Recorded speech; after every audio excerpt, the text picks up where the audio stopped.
Hey guys, today we are going to continue our talk of spread and discuss how we can represent the spread of the data. So how spread out the data points are given a graph. So one graph you can use to describe spread of data is called a box and whiskers plot.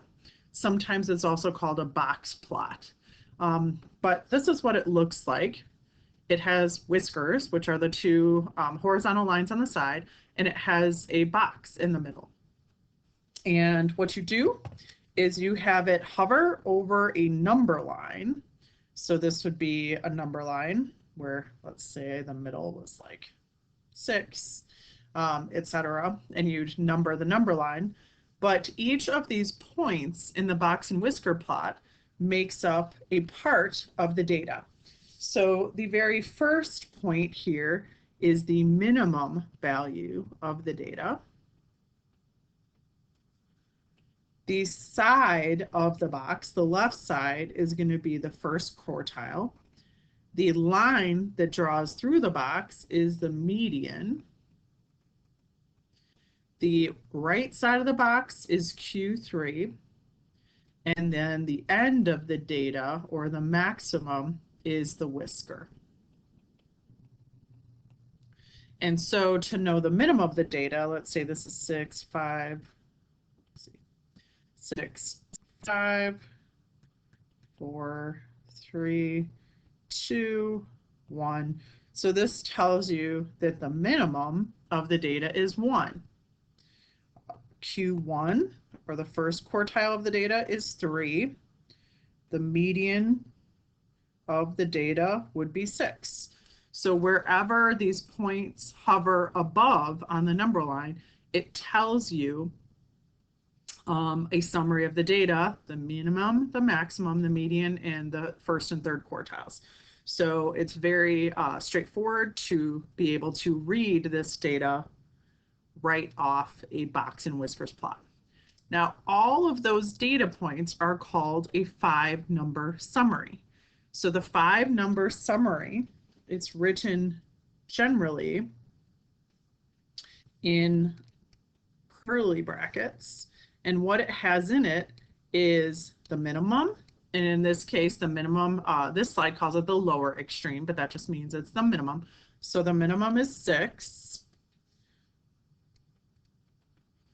The lower quartile, which is Q1, is 19. The median is 38. The upper quartile, or Q3, is 56. And then the upper extreme, or the maximum value, is from 78. So when you're asked for the 5-number summary, it's just asking you to list the minimum, Q1, the median, the upper quartile, or Q3, and then the maximum value in order. So minimum, Q1, median, Q3, and maximum. That is the 5-number summary. And you might recognize this data from the viewers of the Black Panther data. So this is the ages of those that went to go see Black Panther at the movie theater. So yeah, the 5-number summary just sums up all of these important values which show spread of data. Now what we're going to do is take the 5-number summary. In other words, we're going to take the minimum, Q1, the median, Q3, and the maximum, and we're going to graph them in a box and whiskers plot. So to draw the plot, begin by plotting points for the 5 values above a number line. So notice my number line here goes from 0 to 100. Technically, I could have stopped at the 80. I don't need the 90 and the 100, but it doesn't matter if you go a little further beyond the maximum. But 0 to 100 in this case, and it has to contain all of these ages, 6 through 78. And notice the number line goes up by the same amount each time. So make sure when you do your number lines that they include all of the values in your data, but you have to go up by a consistent amount. So here we decided to go up by 10s. You could have also decided to go up by 5s, but you're not just going to list these numbers on your number line because then you won't have good spacing. So you're going to first place your minimum, And notice our minimum in all of these points, they hover above the number line. You're not going to put them on top of the number line, but it's going to hover above the number line. So we have our minimum graphed, and then we have Q1, which is 19. That's our Q1.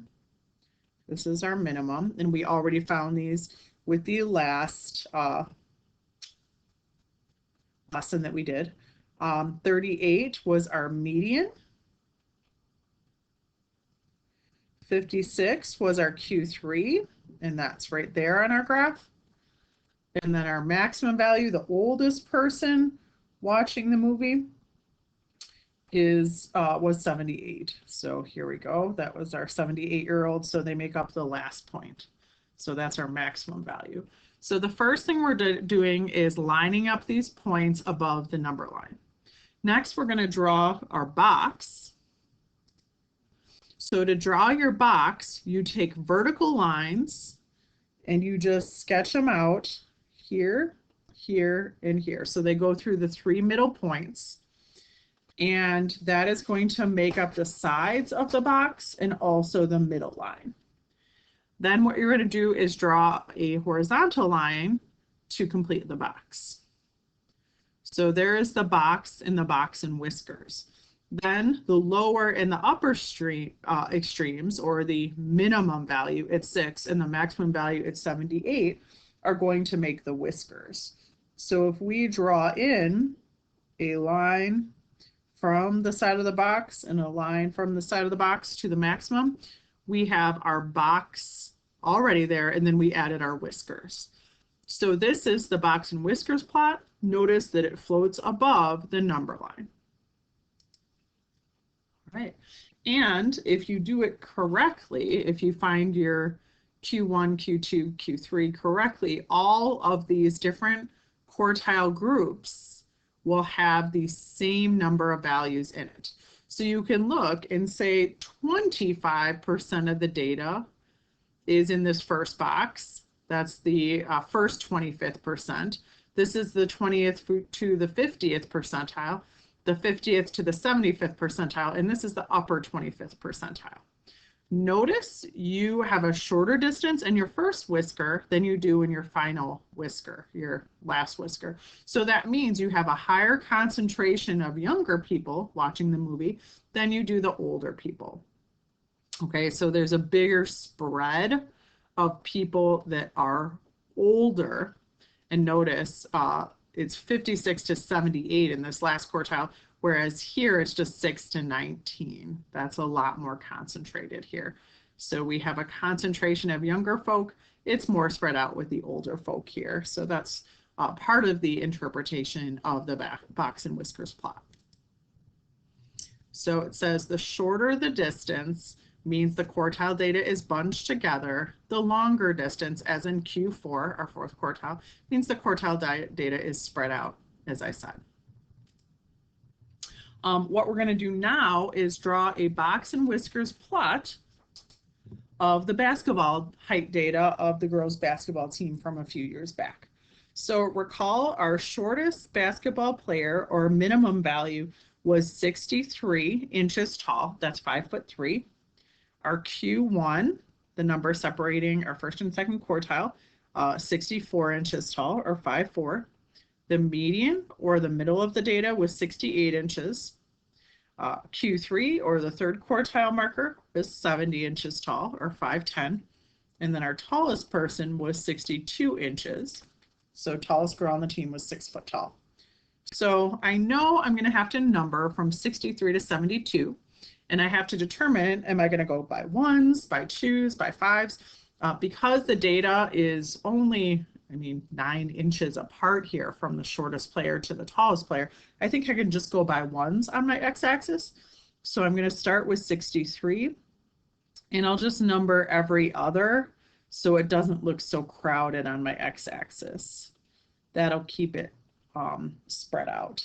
And so I'll label this as height in inches of girls on basketball team.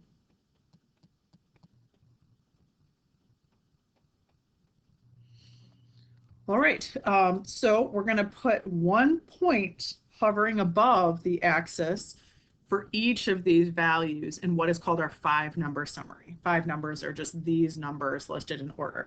So I'm going to put a point above 63 for our minimum, point above 64 for our Q1, point above our median, point above 70 for our Q3, and point above 72 for our maximum value. Next, I'm going to draw the sides of the box. So you have a side of a box at Q1, and you have a side of a box at Q3. Then I'm going to connect the tops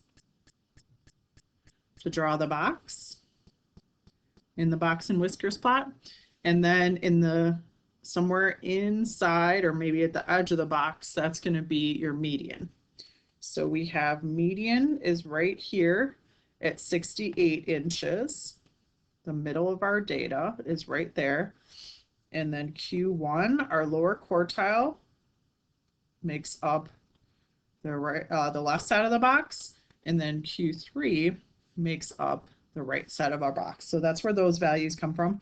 And then all that's left to do is draw a line from the minimum to the side of the box to represent the first whisker, and then we have our last whisker.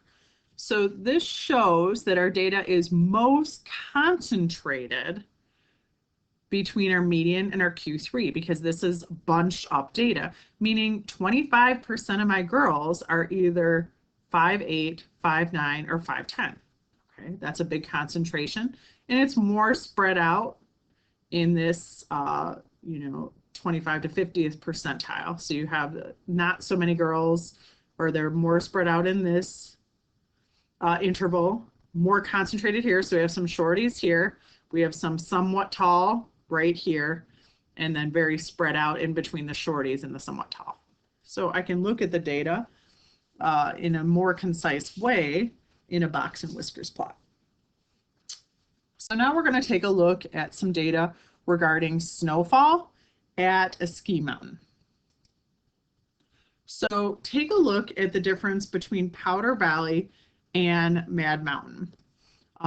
One thing that you might notice is that Powder Valley's box and whisker plot takes up a lot less room than Mad Mountain's. What this means is that Powder Valley has more consistent snowfall. Everything is very concentrated, so the data is more consistent year to year. Also, Powder Valley doesn't get as little snowfall as Mad Mountain ever. So Mad Mountain had 1 year apparently with no snowfall. That's a bummer for them. And it also doesn't get as high as Mad Mountain. Mad Mountain had 400 inches annually, whereas Powder Valley's maximum was 325. So you have varying degrees of snow depending on which mountain you choose. Powder Valley is more consistent. It will always be somewhere between 75 and 325 inches, with the greatest concentration in this quartile here, the left half of this box, which is between 125 and 175 inches. So in the middle is pretty dense, between 125 and 250 inches, whereas Mad Mountain is pretty much all over the place. Anything can happen. You could have 0 inches, you could have 400 inches. So less predictability with Mad Mountain. So what is the median interquartile range? That's what IQR means. Minimum and maximum of each mountain. So let's first do Powder Valley. I'm just going to scooch these down. Powder Valley. It asks for the median. The median is going to be this middle amount right there. That's our median. So the median is going to be our middle line right here for Powder Valley. So that looks to be 175 inches.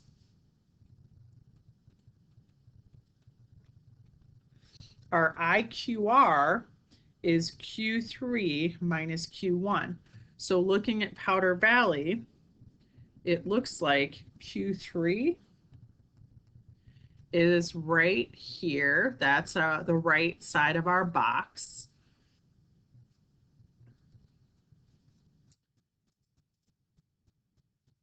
I'm just going to reconnect you guys.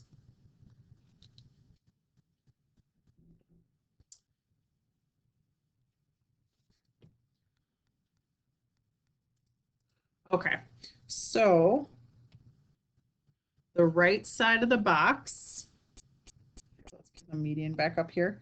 The median is the line that is floating in the box. So the median is going to be 175 inches. To find the IQR, we need to do Q3 minus Q1. So Q3 is the right side of this box, which is 250 inches, minus Q1, which is 125 inches. So the IQR is going to be 125 inches. And then for powder, the min is the lowest. That's the left side of the whisker. So that's going to be 75 inches. And the maximum snowfall annually, given this data, is 325. Because if we take a look at the right side, it's at 325 inches. So the max inches is 325. So that's our data from Powder Mountain. Okay. From the blue graph, that is Mad Mountain. It asks the median. Ooh, so median is higher. You guys see the median is going to be for Mad Mountain, this line floating somewhere in the box. So that's going to be 325 inches. So you might look, or I'm sorry, 225 inches. So you might look at that and say, oh, well, I'm definitely going to Mad Mountain. They get 50 more inches than Powder Valley. But again, you have to be careful because one year you could book this big trip and get no snow. So that would be a bummer if you wanted to ski. The interquartile range, which is what we found over here, that 125.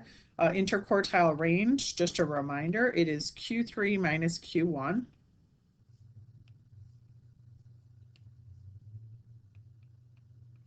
And that is going to be your IQR. So Q3 is for Mad Mountain, the right side of this box. So that's 300 inches minus Q1, which is 100 inches. So the IQR is 200 inches. So much more variability with the middle 50% of the data. A lot more variability. And from the graph, we know that the minimum value is the left whisker, which is 0 inches. And our maximum value is 400, because that's where this point ends. And we've already discussed this, but the mountain that has the most range of snowfall is going to be Mad Mountain. That is represented in all of the data, not just the interquartile range, which it is. It's more rangy in the interquartile, but it's also more rangy for just the normal max and min. The range is 400 minus 0. That's a 400-inch range of possible snowfalls, whereas Powder Valley, you have 325 minus 75. That's just 275 range. So that's quite a bit different. So Mad Mountain is the clear winner for the biggest range. And on Mad Mountain, 50% of the snowfalls are going to be greater. 50%. Well, this line in the middle of the graph, the median, splits up the lower 50% and the upper 50%. So this line here in the box splits the 50% in half. So 50% of the snowfalls are going to be greater than 225 inches, which is our median. Okay. because above 225, you have half the data or 50% of the data. Below 225, you have the lower 50% of the data. All right. Please contact me with questions. All right, here is your last regular assignment from the packet. We have 14C.2. You're going to do problems 1 through 5. Then we'll have a review, and then we'll have a little stats checkpoint to end it all. All right. Hope you guys are having a good day.